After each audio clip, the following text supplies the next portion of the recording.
자, 반갑습니다. 한국사입니다. 오늘은 53강 평화 통일을 위한 화해와 협력 290페이지부터 294페이지까지 만나볼게요.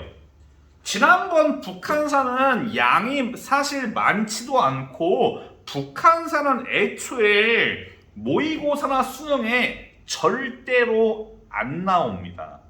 그런데 이 파트는 매우 중요합니다.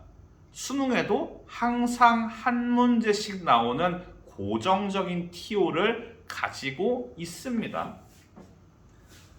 평화 통일. 자, 이제 이거는 말 그대로 우리가 해방 이후에 정부가 수립되고 남북이 나뉘고 6.25가 벌어진 이후에 이제 우리와 대한민국과 북한과의 관계가 어떠했는가를 만나보는 거거든요. 자, 먼저 60년대까지입니다. 즉 박정희 시기 중간까지인데 일단 전쟁 이후에는 당연히 서로 쌍박질을 했으니까 북한과 우리가 사이가 안 좋아요.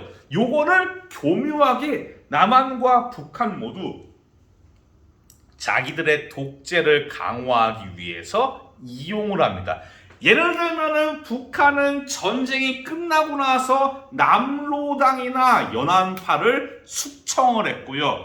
우리의 경우는 이제 전쟁 중에 이제 끝나고 나가지고 막 진보당 사건이라던가 막 국가보안법을 강화하고 경향신문 날려버리고 막 국민반을 조직하고 막 이런 식으로 이렇게 이승만 정부의 독재의 적대 관계를 이용을 합니다. 그래서 그 당시에 파트 제목이 전후 독재였어요. 예. 여튼간에 그 다음 이승만 정부의 뒤를 이은 제2공화국 장면 내각 시기에는 민간 차원에서 평화 통일 움직임이 많아요. 중립화, 통일원, 연방제 등등 당시에 사람들이 판문점으로 가자 북으로 오라 남으로 이러면서 평화 통일을 이야기하는데 장면 내각은 여기에서 평화 통일에 같이 타는 게 아니라 당시에 경제 개발이 우선이니까 통일 얘기는 나중에 합시다 라는 식으로 소극적으로 대처를 하고 그 다음에 5.16 쿠데타로 정권을 장악한 박정희는 애초에 반공정책을 내세웠기 때문에 이런 통일과는 전혀 관련이 없습니다. 박정희 정부 시기에는 북한도 끊임없이 무장 간첩을 보내고 특히 1968년도에 유독 많았습니다. 무력 도발이. 푸에블로 나포 사건, 교과서에도 나와 있는 1.21 사태, 김신조 등 무장공비가 내려와서 청와대 바로 앞 해화동에서 총격전을 벌이는 그런 상황까지 나오는 겁니다. 요거는 그냥 교과서에도 나와 있는 이런 것들 정도만, 무력 도발들 크게 중요하지는 않습니다. 다음. 근데 이제 박정희 시대에 변화가 찾아옵니다. 일단 국제 관계에서 변화가 발생해요. 당시에 닉슨 독트린으로 아시아에 대한 군사 개입을 하지 않겠다는 미국 대통령 닉슨이 이런 닉슨 독트린을 발표합니다. 그리고는 중국에 가서 마오쩌둥 돼지랑 닉슨이 만납니다. 그러면서 미국과 중국 사이가 우호적으로 흘러갑니다. 여기에서 우리가 되게 머리가 복잡해지는 거예요. 우리 큰형님이 마오쩌둥 돼지랑 친하네? 이거 우리 어떡하지? 가 되는 겁니다. 미국이 과연 우리를 지켜줄까? 도와줄까? 라는 생각을 하게 돼요. 거기에 우리 대한민국의 상황은 박정희한테 호의적이지가 않아요. 박정희는 삼선개헌 상황에서 이제 많은 민주화 도전을 받았고 게다가 7.1대 대선에서 71년도에 7.1대 대선에서 김대중이 약진해가지고 당시에 하마터면 질 뻔하는 그런 상황까지 나오는 겁니다. 거기다 더해서 북한은 너무 많이 군사비를 꼬라박아가지고 북한도 경제가 살짝 침체해가는 그런 상황이에요. 국제 정세가 박정희에게 불리한 상황에서 내부적인 상황도 박정희는 뭔가 전환점이 필요한 그런 상황인 겁니다. 그래서 일단 71년도에 이산가족을 위한 적시자 회담을 살짝 밑밥으로 뿌린 다음에 그 다음에 72년도에 중앙정보부장 이후락이 북한의 평양으로 가가지고 김일성을 만나서 면담을 하고 그리고 돌아와서 전격 발표를 합니다. 그게 7.4 남북 공동성명입니다. 정말 중요해요. 별도의 프린트가 나갑니다. 정말 중요하기 때문이에요. 7.4 남북 공동설명은 다음과 같습니다. 자, 첫 번째, 통일은 외세에 의존하거나 외세의 간섭을 받지 않고 자주적으로, 통일은 무력 행사에 의거하지 않고 평화적으로, 통일은 민족적 대단결을 도구하자, 자주, 평화, 민족 대단결의 통일의 3대 원칙을 정하는 게 7.4 남북 공동 성명입니다. 중요하다고. 중요하다고요. 중요하다고. 반드시 아셔야 된다고요. 이게 심지어 유신의 직전이라는 10월 달에 유신이에요. 7월 달에 요거를 촥촥 뿌린 다음에 우리가 평화 통일을 앞둔 이 시점에서 기존까지의 정치는 안 됩니다. 바뀌어야 됩니다. 라고 하면서 10월 유신을 꺼낸 거거든요. 그래서 이 7.4 남북 공동성명 이후에 남한은 유신, 북한은 주체, 이런 식으로 각각 독재의 이런 상황들을 이용을 하는 겁니다. 중요합니다. 잘 알아두세요. 다음은 이제 노태우 정부로 휙 넘어갑니다. 그 전까지 아무 일이 없는 건 아니지만은 넘어갑시다. 이 전두환 정부 시기에 뭐 남북 이산가족 그 상봉이 있었거든요. 이거는 그냥 일회성이에요. 계속 꾸준하게 만나고 그런 게 아니라 그냥 한 번 한 겁니다. 이산가족 만남을. 근데 좀 더 중요한 거는 노태우 정부 시기에 나오는 겁니다. 일단 6월 민주항쟁 이후에 다시금 통일이 이야기되기 시작해요. 과거에 그 제2공화국 장면 내각 시기에 통일의 이야기가 나온 것처럼 민주화를 달성한 다음에 이제 통일의 움직임이 나오고, 또한 노태우 정부가 그 당시에 북방 외교 정책을 펼칩니다. 그래서 뭐 소련이라던가 동유럽의 폴란드 이런 동유럽의 국가들과 외교 관계를 맺기 시작합니다. 즉 상황이 좀 바뀌는 상황이에요. 이제 냉전이 점점 사라지는 그런 상황입니다. 소련이 망하기 직전이거든요. 이때가 소련이 제 기억에는 91년 12월 26일인가 21일인가 이때쯤에 망하거든요.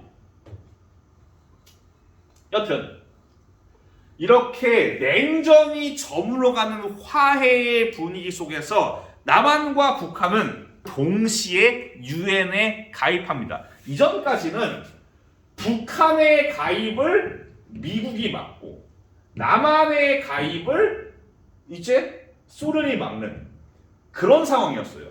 근데 남한과 북한이 우리가 서로 사이좋게 지내기 위해서 서로 유엔에 가입하기로 했어라고 하니까 당시에 모든 국가들이 이거를 기립박수로 환영해 줍니다. 유엔의 모든 국가들의 환영을 받으면서 우리 남한과 북한이 유엔에 가입을 동시에 하게 됩니다. 요게 중요한 포인트예요. 남북 기본합의서 전의 배경 중에 하나로서 알아주셔야 되는, 반드시 아셔야 되는 중요한 키워드입니다. 그리고 이제 91년도에 남북 기본합의서가 체결이 됩니다. 유엔 가입 이후에 이 분위기를 이어서 남북 기본합의서가 채택이 돼요. 정식 명칭은 겁나 길어요. 남북 사이의 화해와 불가침 및 교류 협력에 관한 합의서. 저도 이거 다 못 외웁니다. 그냥 남북 기본합의서라도 해도 됩니다. 남북 기본합의서의 내용은 남북한이 서로의 체제를 인정을 하고 서로 무력을 쓰지 않는다는 겁니다. 그게 주요 골자예요. 요게 남북 기본합의서인데 핵심은 요겁니다. 상대방의 체제를 인정한다. 서로 개무시하지 말자라는 겁니다. 그리고 남과 북은 무력을 사용하지 않는다. 이거보다 핵심은 요거예요. 상대방의 체제를 인정한다는 겁니다. 서로 다른 정부, 서로 다른 국가, 이거를 서로 인정하고 존중하는 것부터 시작하는 겁니다. 이렇게 해서 평화가 오가 했어요. 92년도에는 우리가 핵 개발하지 맙시다 라고 말을 해요. 그런데 북한이 이거 다 제껴버리고 핵 개발을 추진하고 94년도에는 김일성이 죽어요. 요게 뭔 관련이 있냐? 원래 이 당시에 김영삼과 김일성이 정상회담을 추진을 하고 있었습니다. 그런데 김일성이 죽어가지고 요게 도로아미타불 정상회담이 캔슬되고 이제 새롭게 들어간 뽀글이 돼지 김정일 돼지는 자기의 권력을 장악하기 위해서 자기의 체제를 공고히 다지기 위해서 강경 노선을 걸으면서 체제를 안정화시킨 거거든요. 그러니까 화해가 아니라 화끈하게 저지르는 겁니다. 이 당시 보면 서울을 불가사로 만들겠다 이런 말을 해요. 대놓고. 이런 상황입니다. 다음. 근데 이제 그 이후에 90년대 북한 경제가 아름답게 곱창이 납니다. 고난의 행군.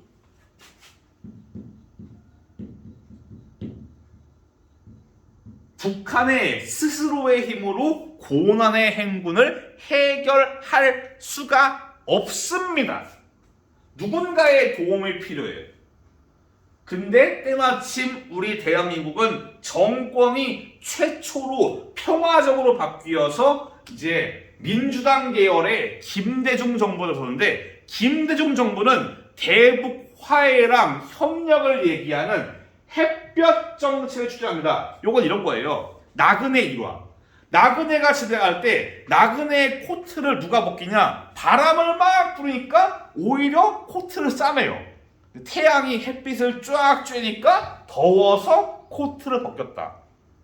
우리가 북한에 대해서 화해와 협력을 통해서 북한의 코트를 벗기자라는 게 햇볕 정책의 주된 골자입니다. 그래서 김대중 정부 시기부터 이제 북한에 대한 이런 협력들이 이어지는 겁니다. 실향민 출신이던 현대 정주영 회장, 해보기나 했어라는 그 우리 1층 쪽에 있는 그 정주영 회장이 소떼를 끌고 가서 김일성을 만나고 합니다. 지금도 북한이 현대그룹의 사람들은 매우 대접을 해줍니다. 금강산 관광도 현대그룹이었고 현대그룹이 북한과의 경제에서는 많은 영향을 담당하고 있어요. 지금 페이지는 292페이지입니다. 이 정주영 회장이 소떼를 끌고 방북한 다음부터 금강산 해로관광, 아직까지 육로가 아닙니다. 항구를 통해서 들어가는 해로관광이 전개가 됩니다. 그리고 2000년에는 드디어 처음으로 남북의 정상이 만나서 김대중과 김정일이 만나서 6.15 남북 공동선언 중요합니다.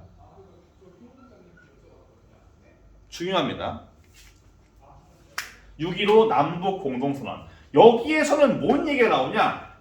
남한과 북한이 서로 추구하는 통일의 방안이 달라요. 우리는 하나로 합치는 연합제이고 북한은 이 국가, 이 정부인 두 개의 국가, 두 개의 정부라는 낮은 단계의 연방제를 추진하는데 요게 약간 서로 겹치는 게 있다라는 식으로 얘기를 해요. 또한 경제협력을 추진합니다. 요게 6.15 남북 공동선언의 골자인데 핵심은 첫 번째, 요게 나오면은 6.15 남북 공동선언이에요. 두 번째, 경제협력. 이 6.15 남북 공동선언의 결과 등장한 경제협력들은 서울과 신의주를 잇는 경의선, 그리고 개성공단, 그리고 금강산 육로관광, 이런 것들이 있습니다. 핵심은 이 두 가지, 개성공단과 경의선. 모의고사에 되게 많이 나왔어요, 실제로. 그래서 요거랑 요거 잘 알아두시기 바래요. 실제로 294페이지에 있거든요. 294페이지에 자료 1번과 자료 2번은 정말 중요합니다. 잘 아셔야 돼요. 그래서 이 다음에 이 6.15 남북 공동선언의 영향으로 개성공단과 경의선 철도 사업이 전개가 되는 겁니다. 일단 햇볕 정책 중요하고 당연히 제1차 남북 정상회담과 6.15 남북 공동선언이 채택되는 겁니다. 이거 중요합니다. 중요해요. 다음, 노무현 정부는 김대중 정부의 대북 정책을 계승해서 아까 방금 봤던 이런 것들을 실제로 노무현 정부 시기에 진행을 하게 됩니다. 6.15 남북 공동선언의 영향으로. 그리고 노무현 대통령도 북한의 김정일과 만나서 14 남북 정상회담을 선언을 하는데 요거는 크게 중요하지 않아요. 왜 그러냐?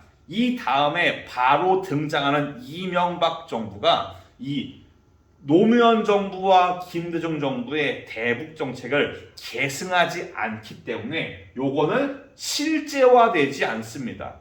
실제로 모의고사에도 아까 여기까지만 자주 나와요. 이거는 큰 의미가 없습니다. 실제로 이 결과로 등장한 게 없어요. 실제로. 여튼 14 남북 정상선언은 그냥 2차 남북 정상회담이 있었고 그렇구나 하고 넘어가시면 돼요. 실제로 이런 것들이 다 이때구나. 노무현 때구나. 아시면 됩니다. 근데 이제 이명박 정부에 들어서면서 다시 정권 교체가 되자 과거의 햇볕 정책을 계승하지 않고 북한도 노밖으로 도발을 이어갑니다. 이 상놈 자식들이 금강산의 관광객을 죽여버린 다음에 지들이 잘못돼요. 참네. 그리고 멋대로 천안함을 잠수함을 동원해서 천안함을 공격하고 피격시켜서 그래버리고 연평도에 포격을 가해서 우리도 반격을 해서 연평도 포격전이라고 2021년도부터 국방부가 연평도 포격전이라고 호칭을 해달라고 하더라고요. 그래서 연평도 포격전 등등 북한은 줄구차게 계속 도발을 이어갑니다. 박근혜 정부 때도 마찬가지예요. 박근혜 정부도 이명박 정부의 대북 강경책을 계승했고 그래서 북한은 개성공단의 폐쇄로 응수를 합니다.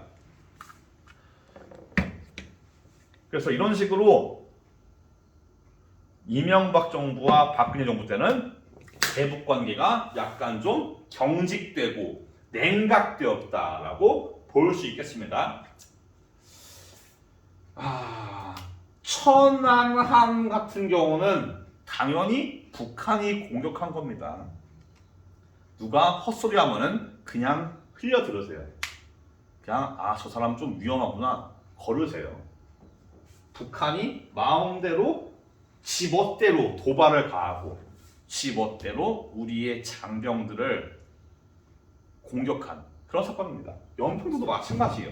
이거는 사실은 연평도 때는 우리가 마음 먹었으면은 그냥 쑥대밭이야. 당시에 실제로 우리의 공군이 출동을 해가지고 제압 명령만 기다리는 상황이에요. 근데 당시에 오바마 미국 정부가 우리의 무력 대응을 막기 위해서 계속 관여를 했어요.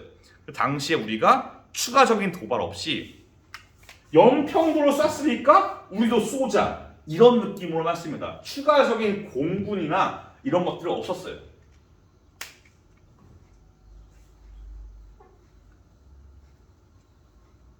다음 현재입니다. 이거를 해야 되나 말아야 되나 교과서에 있는데 해야 되나 말아야 되나 고민을 많이 했는데 팩트적인 것만 할게요.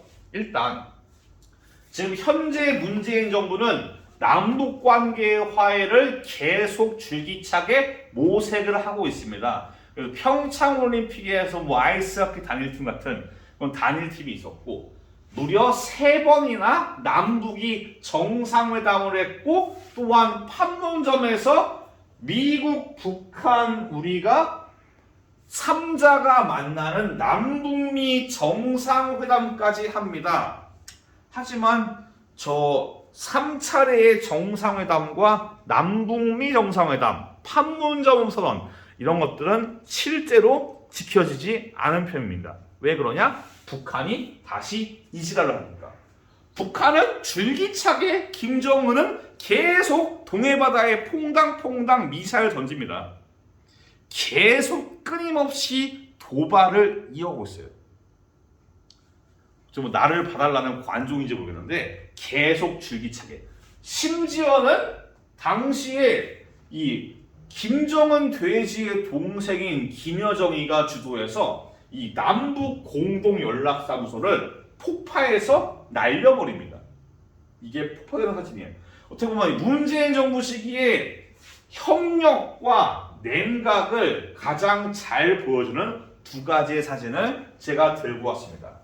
그래서 이런 식으로 지금 현재는 화해와 협력이 약간 좀 있다가도 다시 냉각되는, 화해와 냉각이 왔다 갔다 하는 그런 상황이라 볼 수 있겠습니다. 향후에는 어떨지 모르겠는데 우리가 항상 알아둬야 되는 것은 북한과 전쟁할 거 아니에요. 우리는 전쟁 나면은 민간인들이 많이 죽고 서울도 많이 피해를 받아요. 전쟁은 우리가 피해야 되고, 지금 우리가 젊은 사람들 사이에서 통일을 왜 해야 되는가 라는 생각을 많이들 해요. 굳이 통일하지 않고 우리끼리 살자. 통일을 통해서 우리가 잃는 것도 있어요. 하지만 얻는 것도 있습니다. 우리가 통일했을 때 얻는 것이 뭐냐? 주로 경제적인 안정이에요. 소희님, 통일되면 우리가 돈 꼬라박잖아요. 우리가 전쟁의 위험이 없는 국가가 된다는 것은 장기적으로 볼 때 어마어마한 이득이 되는 겁니다. 지금까지도 우리는 누가 해외에서 투자를 할 때, 누가 올 때 항상 전쟁을 염려하는, 예비군 사이렌, 민방위 사이렌에 외국인들이 화들짝 놀라는 그런 상황이거든요. 아직까지는.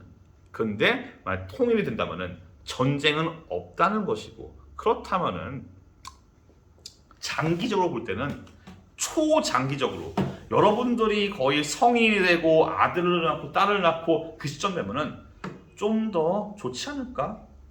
물론 전쟁은 없어야겠지만은 북한의 도발까지는 용납하면 안 되는 겁니다. 전쟁은 없어야 되지만은 그쪽에서 시비를 걸 때 우리가 그냥 허허 웃고 넘길 것이냐? 우리도 북한 같은 불량 국가랑 동급일 필요는 없어요. 우리가 수준 낮게 북한처럼 놀면 안 돼요. 우리는 적어도 민주국가라는 자존심이 있어요. 북한 같은 국가랑 동급으로 놀면 안 되거든, 우리가. 그렇다 해도 북한이 이지랄을 할 때는 우리도 뭔가를 보여줘야 되는 겁니다. 그래서 연평도에서 포격으로 응수를 한 것이고요. 우리가 북한을 경계하고 조심하되 북한 인민들과 장기적으로 볼 때 통일의 필요성을 너무 미워하지는 맙시다 라는 겁니다. 사실상 남북 관계에 관한 북한에 대한 이야기는 여기에서 마무리가 되는 거고요. 다음 시간은 이제 중국과 일본의 역사 왜곡을 보면서 동아시아가 갈등을 넘어서 어떻게 화해로 나아가야 되는가를 만나볼게요. 고생 많았습니다. 다음 시간에 뵐게요. 감사합니다.